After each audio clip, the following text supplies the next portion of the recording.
서귀포시에 있는 들빛교회의 2022년 6월 19일 일요예배 설교 동영상입니다. 설교 제목은 비목 정의를 묻다입니다. 이 동영상과 함께 소중한 시간 되길 기원합니다. 오늘의 말씀을 함께 읽도록 하겠습니다. 신명기 4장 5절에서 8절 말씀을 먼저 읽겠습니다. 내가 나의 하나님 여호와께서 명령하신 대로 규례와 법도를 너에게 가르쳤나니 이는 너희가 들어가서 기업으로 차지할 땅에서 그대로 행하게 하려 함인즉 너희는 지켜 행하라. 이것이 여러 민족 앞에서 너희의 지혜요 너희의 지식이라. 그들이 모든 규례를 듣고 이르기를 이 큰 나라 사람은 과연 지혜와 지식이 있는 백성이로다 하리라. 우리 하나님 여호와께서 우리가 그에게 기도할 때마다 우리에게 가까이 하심과 같이 그 신이 가까이함을 얻은 큰 나라가 어디 있느냐. 오늘 내가 너희에게 선포하는 이 율법과 같이 그 규례와 법도가 공의로운 큰 나라가 어디 있느냐. 요나서 4장 10절에서 11절입니다. 주께서 말씀하셨다. 내가 수고하지도 않았고 내가 키운 것도 아니며 그저 하룻밤 사이에 자라났다가 하룻밤 사이에 죽어버린 이 식물을 내가 그처럼 아까워하는데 하물며 좌우를 가릴지 모르는 사람들이 12만 명도 더 되고 짐승들도 수없이 많은 이 큰 성읍 니느웨를 어찌 내가 아끼지 않겠느냐. 말씀을 받습니다. 아멘. 오늘은 비목 정의를 묻다 라는 제목으로 말씀을 함께 생각해 보겠습니다. 6월 달이 되면 6.25 전쟁이 발발한 그런 날이 있어서 사실 좀 우리 민족은 좀 무거워지는 달이기도 하죠. 6.25 전쟁을 함께 생각을 하면서 비목에 대한 이야기와 또한 정의에 대한 이야기를 함께 생각해 보려고 합니다. 오늘도 말씀을 아름답게 받게 되기를 예수님의 이름으로 간절히 축복하며 기원합니다. 1950년 6월 25일 날 바로 6.25 전쟁이 발발했죠. 이 6.25 전쟁의 아픔을 정말 절절히 표현한 노래가 있습니다. 그게 바로 비목이라는 노래입니다. 이 비목이라는 이 노래는 한명희 교수님이 작사했고 장일남 선생이 이제 작곡을 한 곡인데 가사가 아주 너무 가슴 아프고 또 6.25 전쟁의 그 슬픔, 고통을 잘 표현하는 것 같습니다.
달빛하고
이 노래는 여러분들이 다 느끼셨겠지만 전쟁 희생자들의 아픔, 그 젊은이들의 아픔을 절절히 표현하고 있지요. 그러나 이 노래를 가만히 이 노래의 가사를 들여다보고 이 비목이라고 하는 이것을 떠올려 보면 이 비목은 우리에게 정의란 무엇인가, 과연 옳다고 하는 건 무엇인가를 묻고 있다고 여겨집니다. 자신이 참여한 전쟁은 정의로운가? 정의를 위한다는 전쟁은 옳은가? 그런데 적들도, 남한의 입장에서는 북한도 자신들이 참여한 전쟁을 정의롭다고 생각하지 않을까? 그것을 이 비목은 묻고 있다고 생각합니다. 인간은 가장 사악한 행위 중에 하나인 전쟁을 하면서도 모두 자기가 정의롭다고 생각합니다. 이처럼 정의란 도대체 무엇일까? 그 정의를 어떻게 실행할 것인가 하는 문제는 매우 어려운 문제입니다. 남만만 정의로운가요? 여러분 그렇게 생각하세요? 북한은 반대로 생각합니다.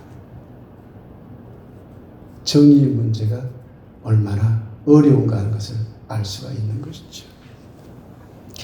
정의의 문제는 성서 안에서도 기독교 역사 속에서도 상당히 다르게 해석되고 상당히 다르게 적용되어 왔습니다.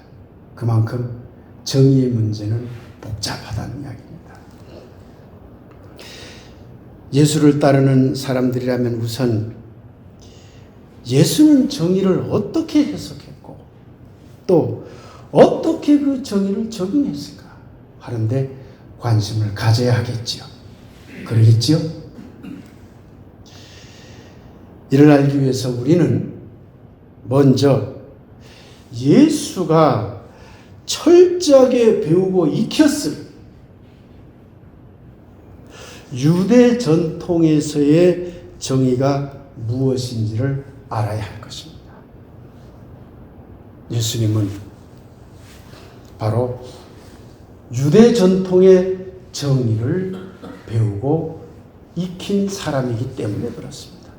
예수의 정의가 특별하다면 그 유대 전통의 정의를 어떻게 새롭게 변화시켰느냐 하는 데 있는 것이지 유대 전통의 정의와 아무 상관이 없는 것은 아닙니다.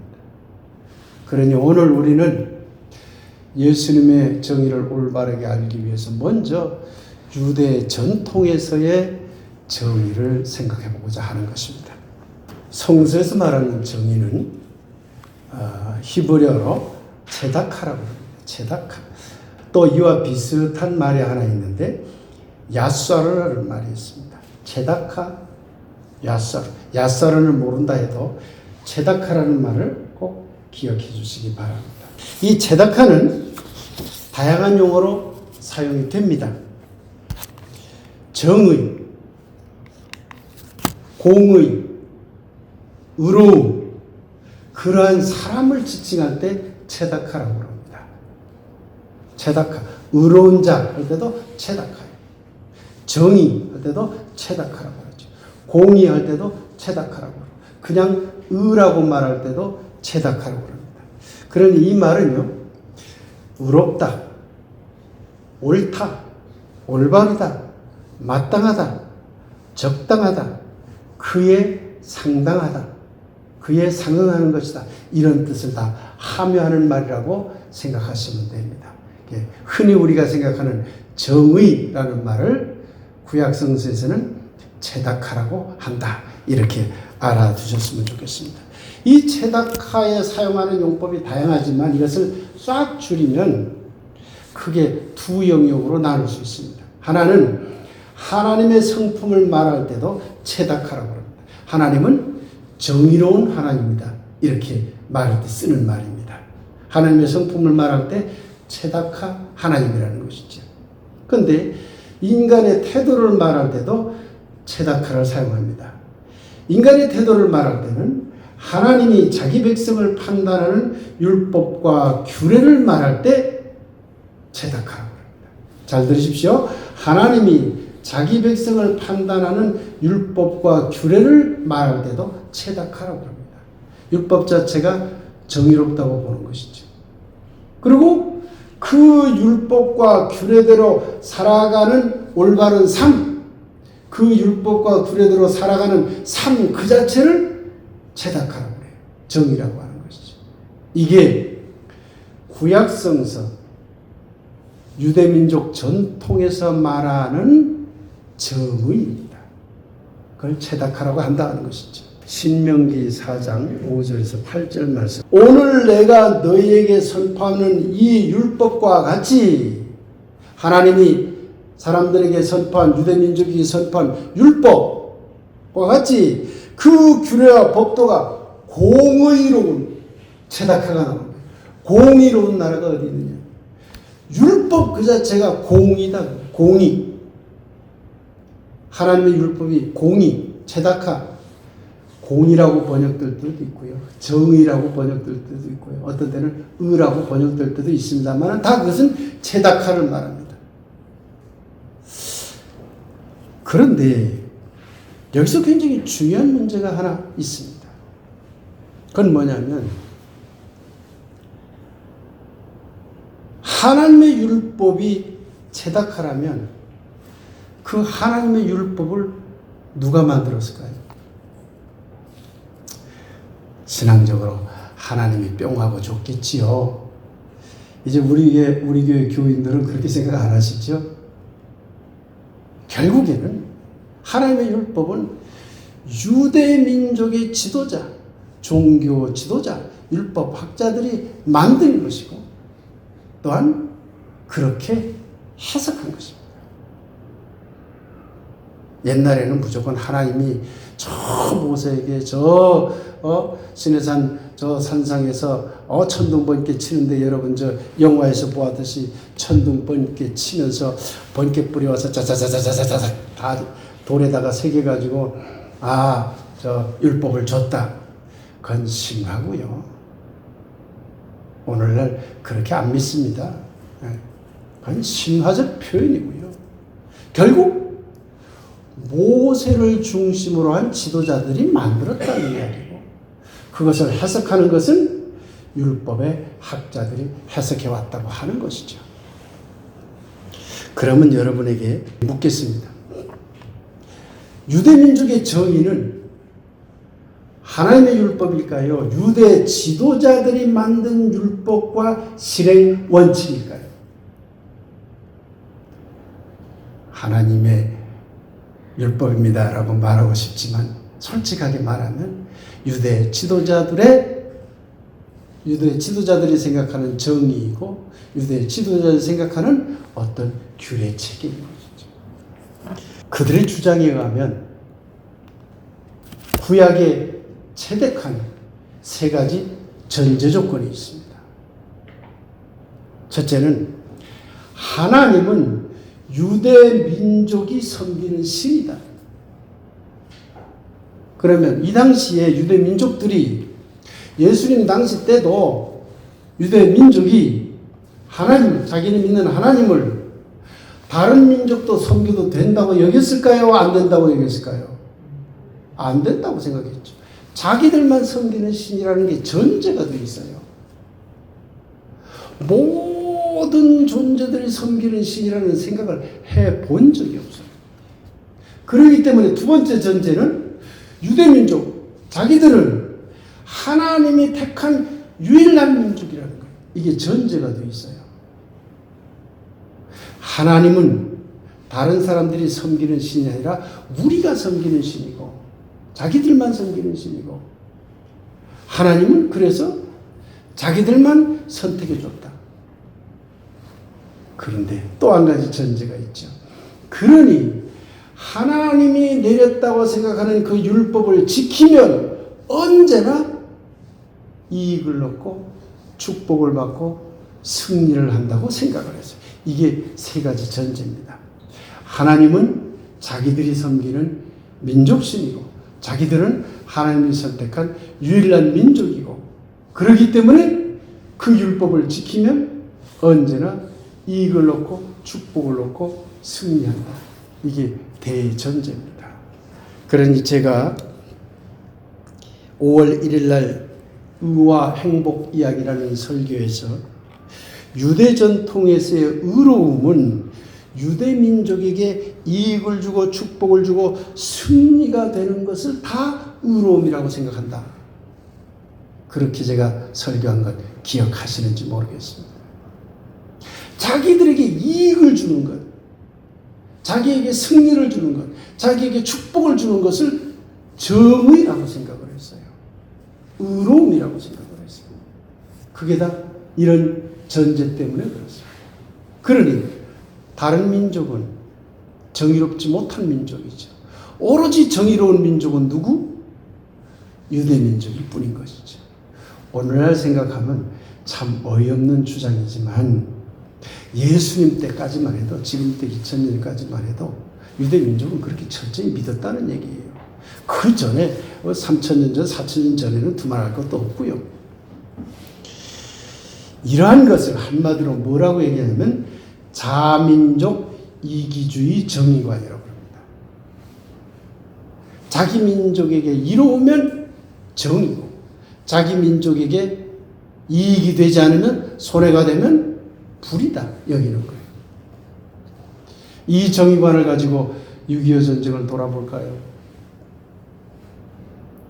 남한 사람들은 남한이 승리해야 정의죠.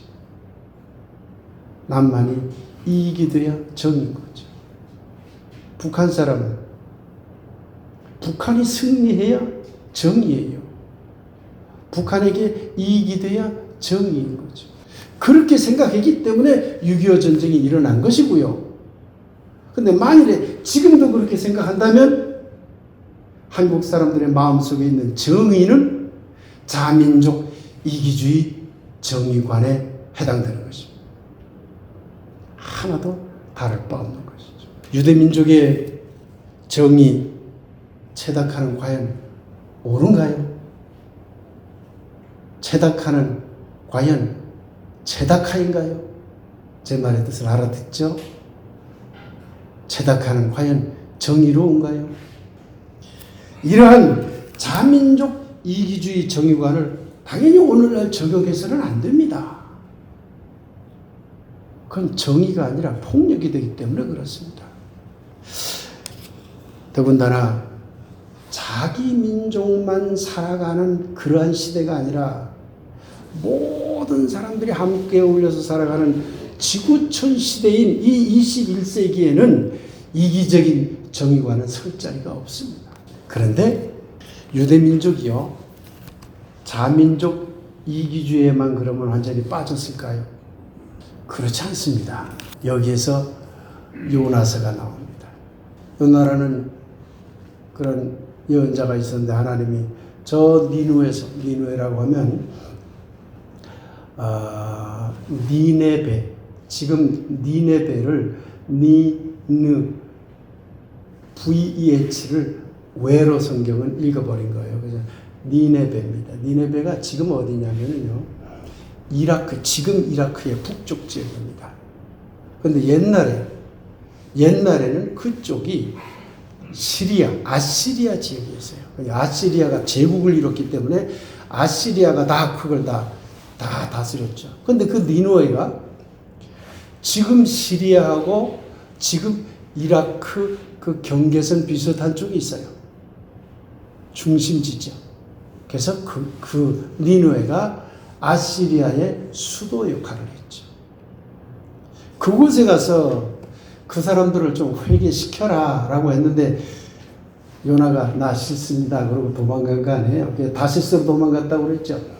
다시스는 어디냐면 지금의 에스파냐, 스페인이에요. 스페인 쪽으로 도망가려고 한 거예요. 근데 풍랑 만나고 여러분 거기 여러 가지 전설이 나오죠. 고래 뱃속에 들어갔다 오고 사흘 동안 있다가 토해가지고 살아났고, 그걸 사실 그대로 믿지는 않겠죠. 우리 교우들은. 다 내러티브, 이야기, 요즘 말로 얘기하면 스토리텔링 한 거죠. 스토리텔링 한 것이지 그것을 과학적 사실로 믿으면 안 됩니다. 어쨌든 그렇게 해가지고 다시 돌아가서 니느웨로 할 수 없이 가서 니느웨 사람들에게 회개하시오. 당신들 너무 타락했어요. 그러니까 니느웨 사람들이 회개를 했고 하나님은 니느웨 사람들을 구원했다는 거죠. 요나는 당최 이해할 수가 없는 거예요. 왜 이해할 수 없었을까요? 자민족 이기주의 정의관이 똘똘 요나 속에도 있었기 때문에 그런 거죠. 왜?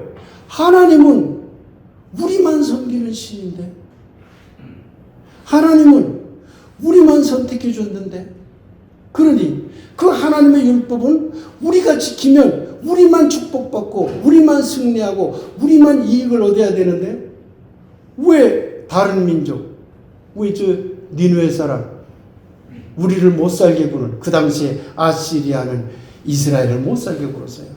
아직 요나가 활동할 때는 북이스라엘이 망하지 않을 때였습니다. 나중에 아시리아한테 망하거든요. 망하기 전이에요.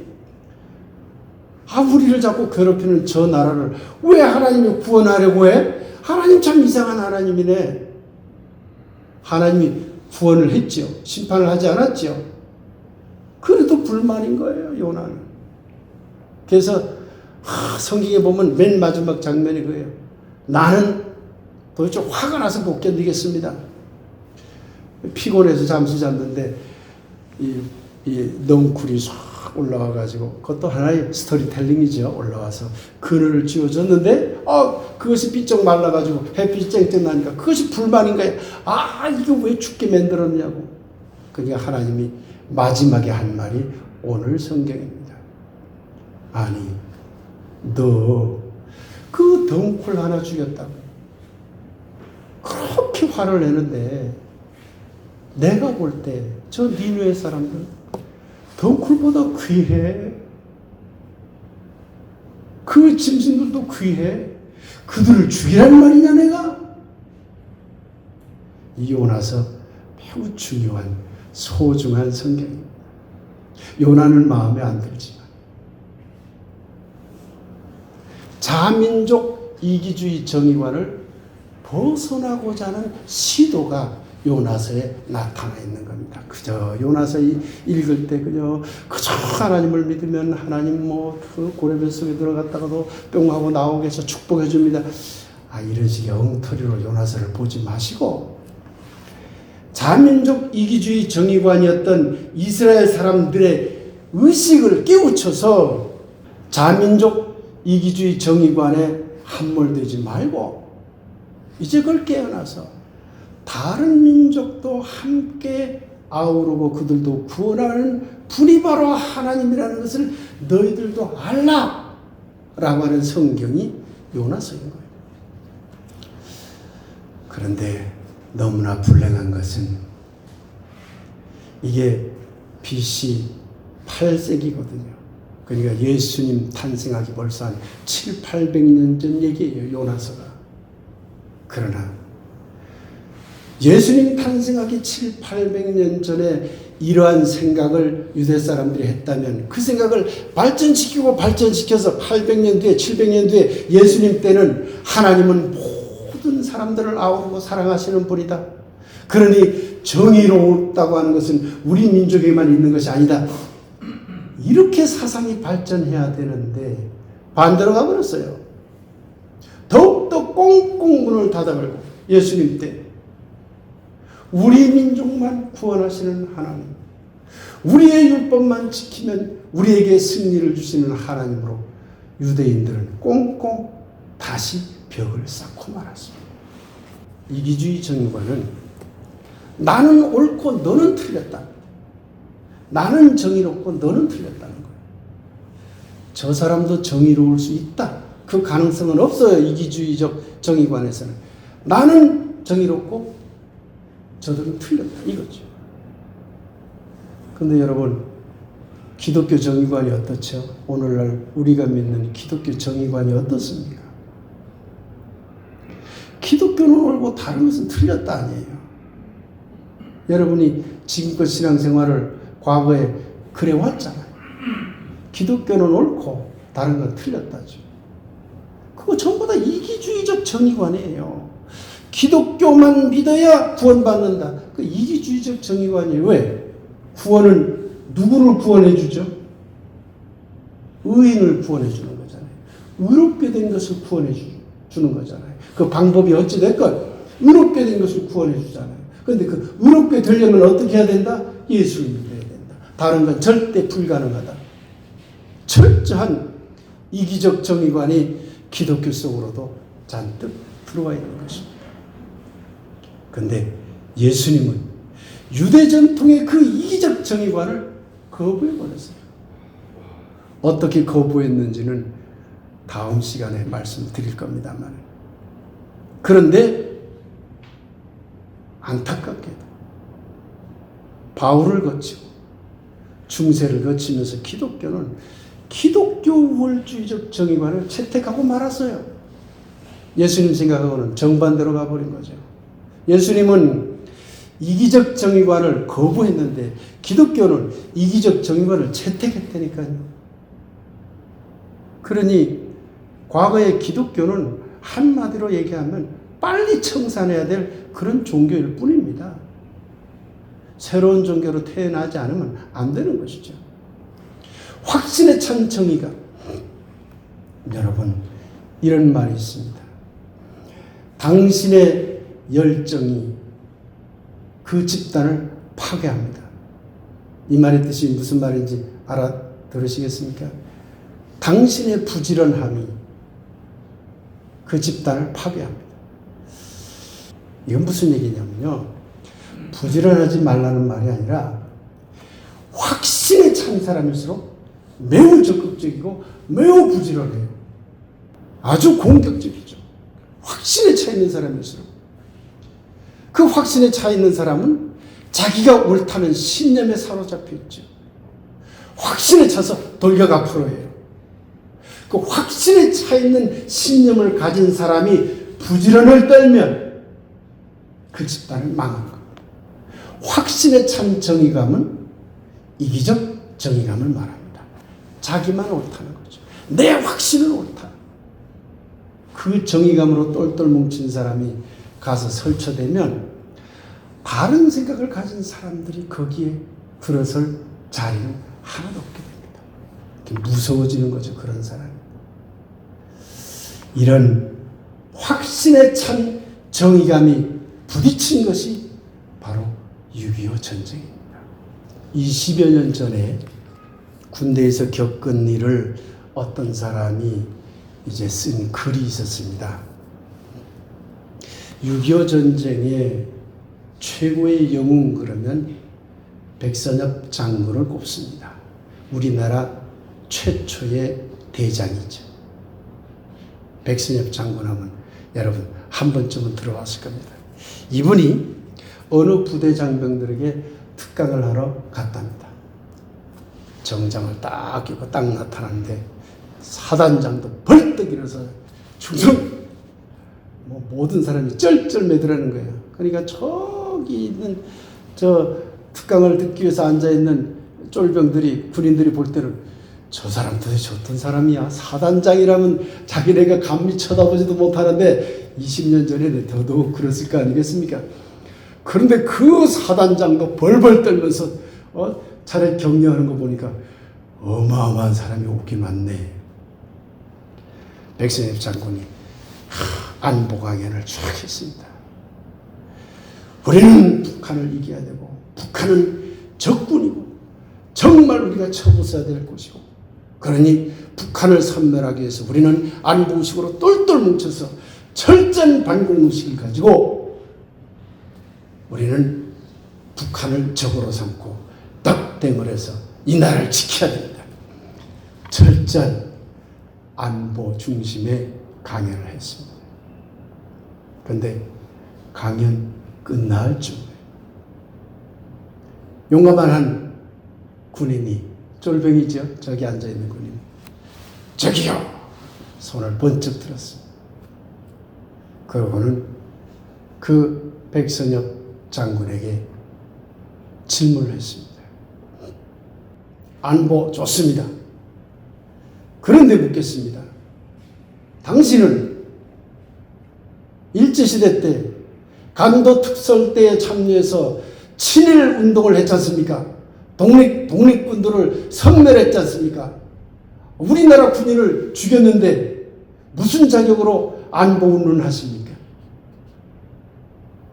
상상이 가십니까, 여러분? 퍼스타, 그것도 우리나라의 최고의 영웅이라는, 전쟁 영웅이라는 백선엽 장군 앞에서 저 꼬랑지 말단 신병에서 갓 벗어난 한 친구가 용감하게, 그러고 어떻게 친일 행각을 했으면서 안보 운운하십니까? 이에 대해서 대답해 주시면 고맙겠습니다. 갑자기 썰렁해졌죠. 그러고는 어찌어찌 강연은 얼버무려졌고 끝났고 흩어졌죠. 여러분, 어떻게 됐을까요? 중대장이 열이 났습니다. 완전히 정말 혼쭐 났죠. 그런데 그 병사는 끝까지 잘못했다고 안 하더랍니다. 이 글 쓴 사람이 이걸 어떻게 아느냐? 자기가 그 행정실에 있어서 그 와서 욕먹고 뭐 하는 걸 다 봤다는 거죠. 그런데 그 병사가 저는 잘못한 게 없습니다. 중대장이 와도 대대장이 와도 저는 잘못한 게 없습니다. 그러니까 나가!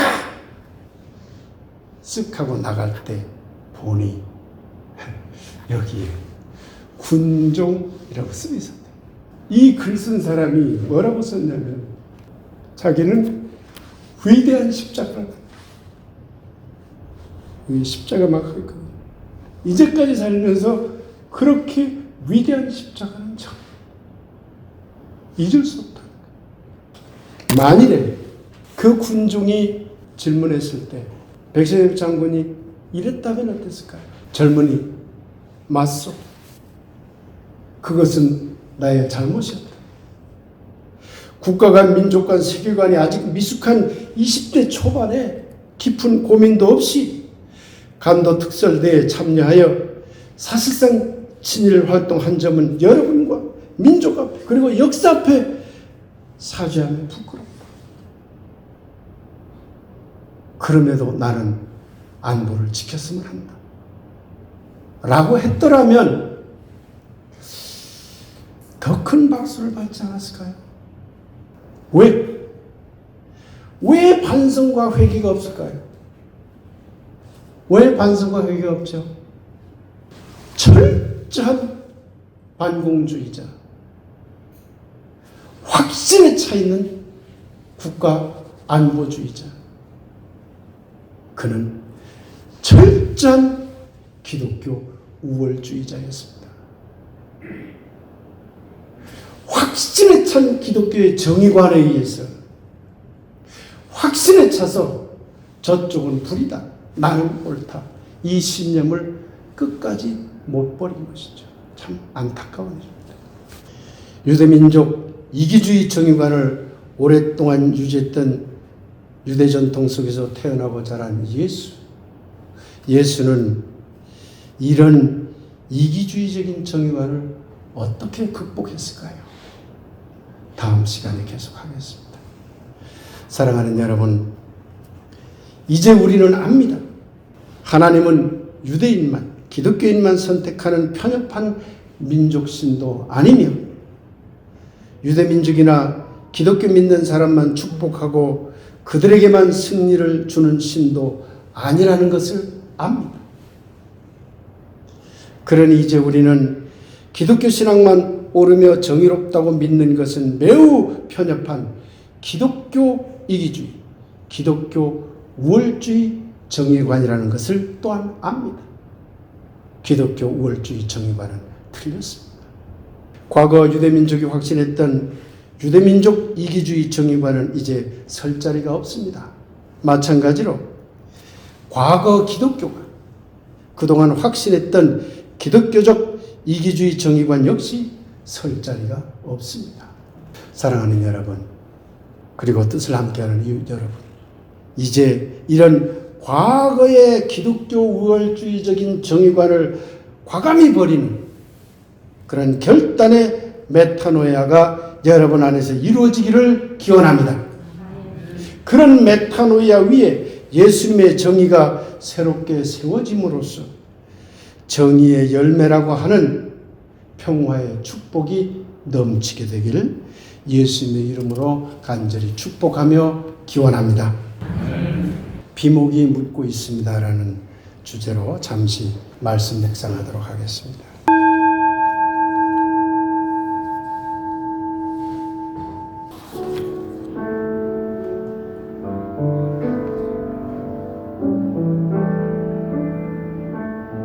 초연이 쓸고 간 깊은 계곡 양진역에 비바람 긴 세월로 이름 모를 비목이여. 6.25 전쟁의 모든 희생자의 명복을 빕니다. 고향을 그리워했을 그들, 친구들과 어울렸던 옛 추억을 그리워했을 그 젊은이들을 생각해 봅니다. 그리고 이제 정의라는 이름으로 생명을 죽음으로 바꾸려 한 너무나 확신에 찼던, 그래서 너무나 어리석었던 생각들을 돌이키려 합니다. 젊은이들의 희생은 그 무엇보다 바로 이 점을 일깨워 줍니다. 그러기에 오늘도 비목은 우리에게 묻고 있습니다. 정의란 무엇인가요?